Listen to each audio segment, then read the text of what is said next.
Focando o Enem, o Matemática do Barba. Os temas mais recorrentes de matemática que caem no Enem. Vamos lá? Matemática em foco. Aqui a gente tem um gráfico onde diz o seguinte: matemática no Enem, os últimos 8 anos. Aqui a gente tem uma estatística onde mostra os conteúdos que mais têm frequência na prova do Enem de matemática, ok? A gente pode ver aqui por um parâmetro no gráfico de pizza, onde a gente tem alguns percentuais, certo? A gente vê aqui que análise combinatória tem uma margem pouca de repetição, 2,6% de todas as questões que já foram feitas para a prova de matemática do Enem até a data de hoje.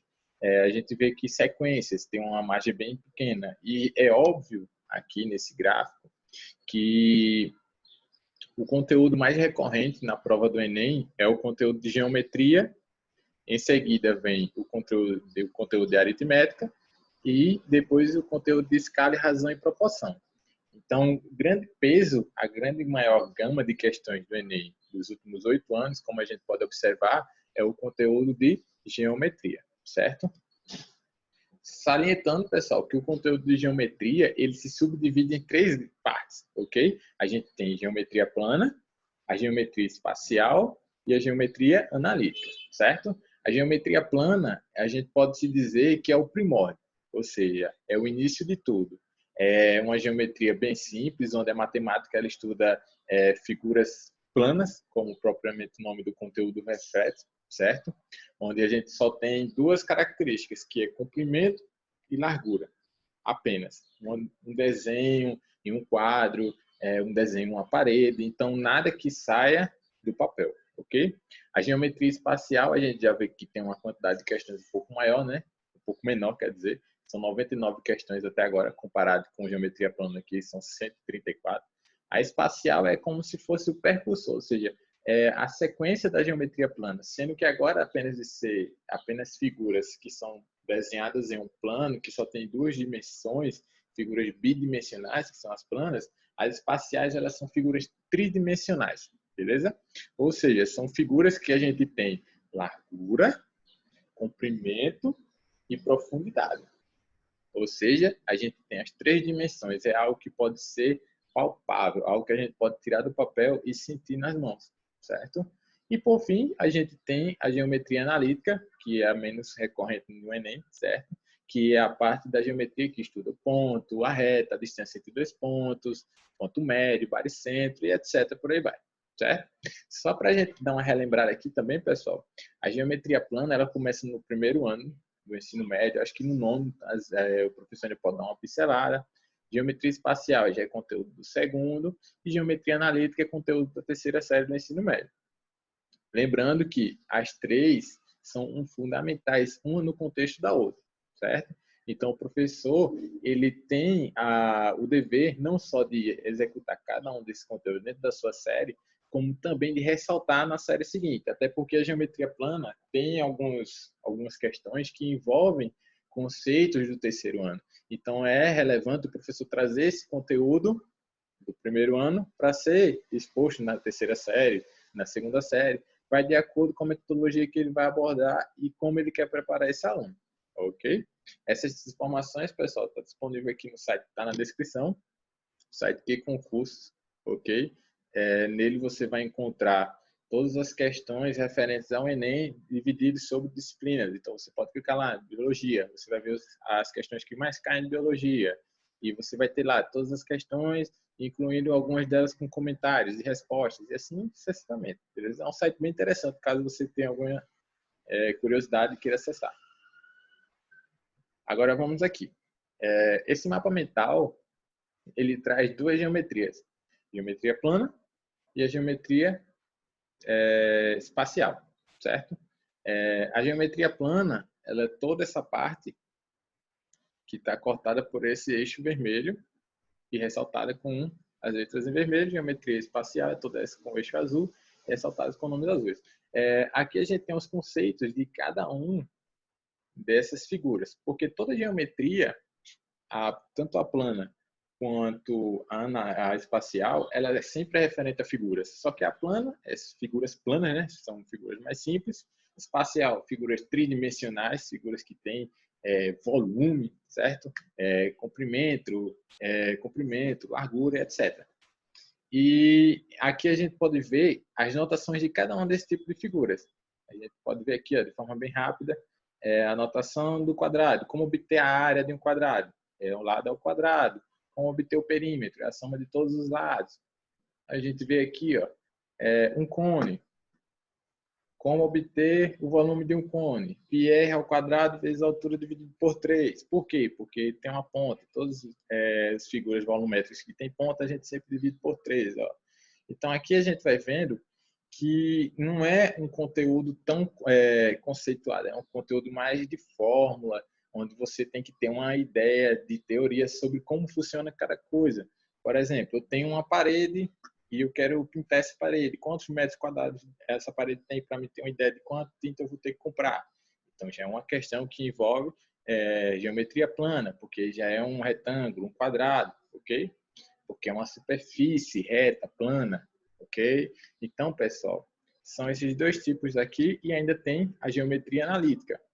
A analítica ela não cai tanto por conta que isso é a parte mais referente à distância entre dois pontos, reta, se o conceito entre duas retas, se ela é paralela, se ela uma é diagonal à outra, se são coplanares, se são colineares e assim sucessivamente.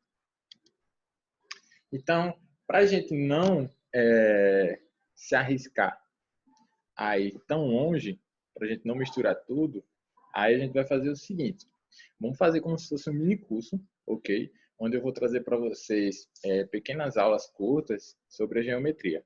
Então, como eu falei que a geometria plana ela é a primórdia, ela é a inicial, ela é o começo de tudo, então nada mais justo do que a gente começar por ela. Então, aqui eu vou dar uma pequena aulazinha sobre geometria plana, ok? Vamos começar aqui, aula 1. A geometria plana é a área da matemática que estuda as figuras planas, iniciando-se nos conceitos primitivos de ponto, reta e plano. E com base neles, desenvolvendo-se até a construção de figuras planas, com o cálculo de suas respectivas áreas e perímetros. Ou seja, dentro da geometria plana, na maioria das vezes, as questões, acho que 95% delas, vai ser sempre referente a isso. Independente, o contexto pode levar você de uma direção ou outra, mas o destino sempre vai ser esse, na geometria plana. Ou você vai ter que encontrar a área, ou então o perímetro da figura, certo? O que é a área? A área é todo o entorno dentro daquela superfície. E o perímetro? É uma linha reta que ela pode recorrer toda a lateral daquela figura. Ok? Vamos continuar. Os conceitos de geometria plana têm grande incidência no Enem, com recorrência de questões que exigem um conceito de área ou até mesmo noções básicas de ângulos. Além disso, ela é base para a geometria espacial. Porém, a diferença entre ambas é que a primeira é bidimensional e a segunda é tridimensional. Como eu falei antes, a geometria plana ela é bidimensional, ou seja, só tem duas dimensões, que é largura e comprimento, ok? E a espacial é tridimensional, é uma figura do espaço. Como, por exemplo, aqui, ó, a gente pode pegar aqui a mão do nosso celular. O nosso celular, ele é uma figura tridimensional, ok? Porque, ó, eu tenho largura, tenho comprimento e tenho, ó, profundidade. Então, ó, é algo palpável, é uma figura tridimensional. E assim a gente vai continuando, beleza? Ó, conceito de geometria plana. A construção da geometria plana deve-se aos conceitos básicos de ponto, reta e plano, e as construções realizadas com base nesses elementos primitivos. Vale ressaltar que não existe definição para eles. Não tem definição para o ponto, nem para a reta, nem para o plano. E por isso são conhecidos como elementos primitivos. Não tem como eu trazer uma definição sobre o que é um ponto. Ponto é um elemento primitivo. O que é um elemento primitivo? É algo que é intuitivo. Você viu, você já denomina o que ele é. A reta, mesma coisa. O plano é a mesma coisa. Ok? Então, elementos primitivos são o que compõem as figuras da geometria plana. Aqui, ó, eu trouxe um pedaço cortado daquele mapa mental, que a gente viu lá no início, só da parte de geometria plana. Vocês podem observar, aqui a gente tem as principais figuras na sua ordem. Quadrado é a mais simples, mas também é a primeira figura da geometria plana, uma das mais importantes que a gente estuda. O retângulo, o triângulo equilátero, paralelogramo, losango, trapézio e a circunferência. Então, essas são as únicas figuras que a gente vai trabalhar dentro da geometria plana. Às vezes as questões são bem interessantes quando elas pegam essas figuras e as unem, tornando uma figura nova. Mas ela não é 100% nova, porque ela se origina-se da junção de duas já existentes. Então, basicamente, você só vai precisar ter uma noção de como você vai cortar essa figura na sua imaginação e trabalhar ela. Qualquer questão de geometria, ela envolve muita questão de imaginação, principalmente se for a geometria espacial, que é a questão das figuras tridimensionais. Você tem que imaginar na sua cabeça como é que aquela figura ela vai se comportar de acordo com o contexto que a questão pede. Aqui agora a gente vai para uma questão, certo? A questão do Enem de 2019, baseada em geometria plana. Deixa eu trazer para cá porque fica melhor para a gente dar uma lida nela. A questão é o seguinte: construir figuras de diversos tipos apenas dobrando e cortando papel, sem cola e sem tesoura, é a arte do origami. Ori se origina-se de dobrar, kami vem de papel, então dobrar papel, que tem um significado altamente simbólico no Japão. A base do origami é o conhecimento do mundo por base do tato. Uma jovem resolveu construir um cisne usando a técnica de origami, utilizando uma folha de papel de 18 centímetros por 12 centímetros. Assim começou por dobrar a folha conforme a figura. Aqui tem uma folha de papel, certo? Onde a forma inicial dela era essa daqui. Deixa eu trazer para cá. Era mais ou menos dessa forma aqui, ó.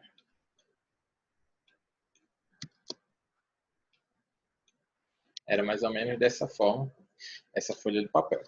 Até que a criança pegou essa ponta daqui e a dobrou para cá. Então, ele quer saber qual a medida dessa distância daqui, ó, que vai do ponto A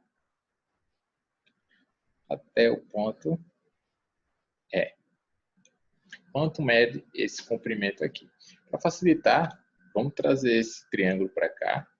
Fica mais fácil da gente poder trabalhar com ele maior.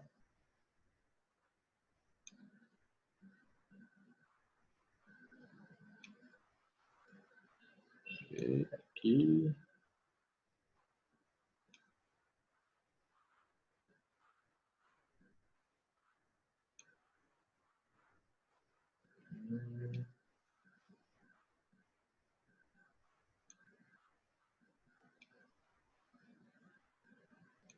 Pronto. Aqui a gente tem o ângulo, né? O ângulo de 90 graus.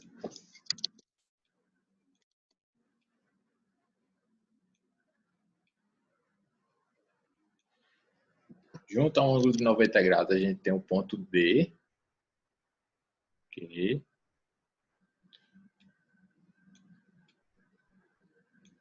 Ó, acima do ângulo de 90 graus, a gente tem o ponto A. Então, aqui é o nosso ponto A.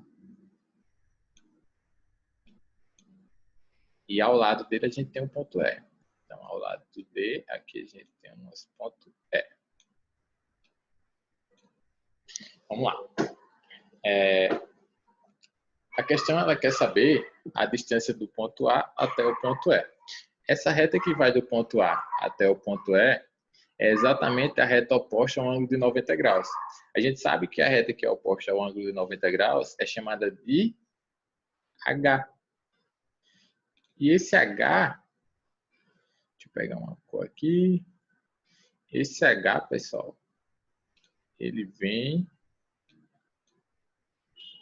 de hipotenusa. Então, ó, triângulo com ângulo 90 graus. A gente chama de triângulo retângulo. Por quê? Porque ele tem um ângulo 90 graus. Ele tem um lado de um retângulo. E esse triângulo, ele tem hipotenusa. Então, a hipotenusa, triângulo retângulo, isso remete ao Teorema de Pitágoras. O Teorema de Pitágoras, só para relembrar, pessoal, é essa notaçãozinha daqui, ó. H ao quadrado, ou seja, hipotenusa ao quadrado, é igual a ao quadrado mais b ao quadrado, ou seja, hipotenusa ao quadrado é igual à soma dos dois catetos elevados ao quadrado. Então, ó, vamos ter que descobrir o valor de duas incógnitas dessas para poder isolar uma. Essa que a gente quer isolar é justamente a que a gente quer descobrir, que é a hipotenusa, essa reta daqui, ó. E as outras duas a gente vai ter que denominar aqui. Como é que eu vou denominar? Ó, se eu olhar aqui, eu posso usar os valores que eu tenho na folha das partes que não foram dobradas para poder encontrar essas partes aqui que foram dobradas. Por exemplo, essa parte daqui, ó, que vai do A até o D, era essa parte aqui embaixo. O D é como se ele tivesse aqui, ó, antes. Aqui era o ponto D. Então, a medida que vai de A até D é a mesma que vai de B até C. Se de B até C mede 12, então de A até D também media 12. Então, o valor de A até D mede 12. Ó, aqui é um 12. Puxar. Pronto. E a medida de E até D, ou seja, de E até D, ela é o complemento de E até C, para ser todo um lado dessa folha.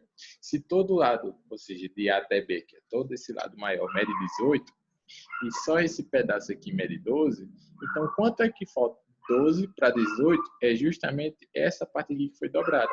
Então, de 12 para 18, faltam 6. Então, isso significa que essa parte aqui, ó, de E até D, mede 6. Então, aqui, ó, vem 6. Pronto, agora eu vou substituir, ó, H, que é a hipotenusa, eu vou descobrir ainda. Eu vou repetir. H ao quadrado igual. A e B são os dois catetos. Como aqui eu estou querendo encontrar o valor da hipotenusa, a ordem dos catetos não vai alterar o valor dela. Então, tanto faz se eu vou colocar o cateto oposto, o adjacente primeiro, não importa. Isso aí não vai alterar em nada.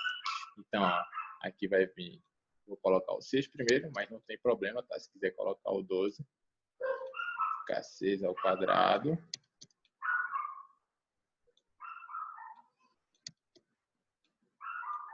Mais o 12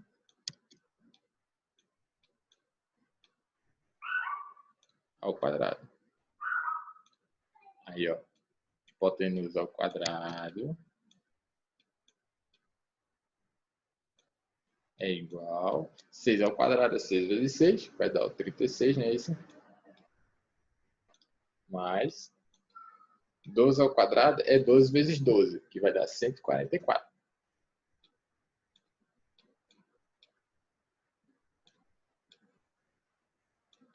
Aí agora, ó, H, hipotenusa ao quadrado,